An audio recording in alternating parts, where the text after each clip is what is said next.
maanta oo ay taariikhdu tahay 31 bisha 7 2019 waxaan ay maxkamaddu u fadhiisanaysaa galka lambarkiisu yahay maaga ba'da la 253 ee waadeysanaha ka yahay Andrew.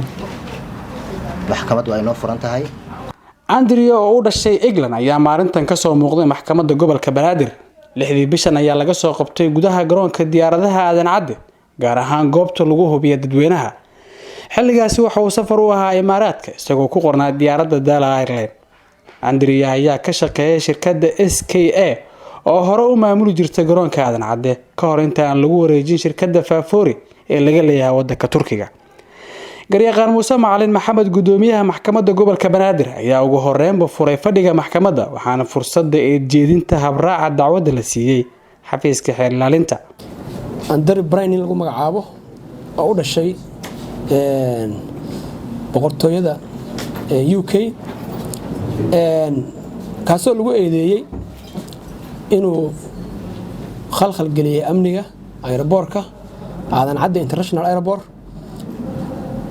magaalada Muqdisho kadib markii uu la galay aeroboortka qasnado iyo jaakada xabadda celiya arintaasoo maanta dacwadii qaybta koowaad la dhageystay ee xeer ilaalinta sida uu qabo 114 nidaamka ama xeerka habka ciqaabta oo xeer ilaalintu maanta ay doorkeeda qaatay ayna ku egtay halkaas loona gudbay dacwadda dambe loo gudbay oo korsoon ku dhawaaqay in loo gudbi doono 116 oo dhanka qareenada ah. xeer ilaalinta ayaa soo bandhigtay 7 qasnadood iyo jaakadaha aan xabadda karin. waxaa sidoo kale ay su'aalo weydiiyeen dhinacyada dacwadda, baarihii kiiska iyo ilaalada garoonka ee ku shaqada leh iskaanka oo ah goobta dadka lagu hubiyo.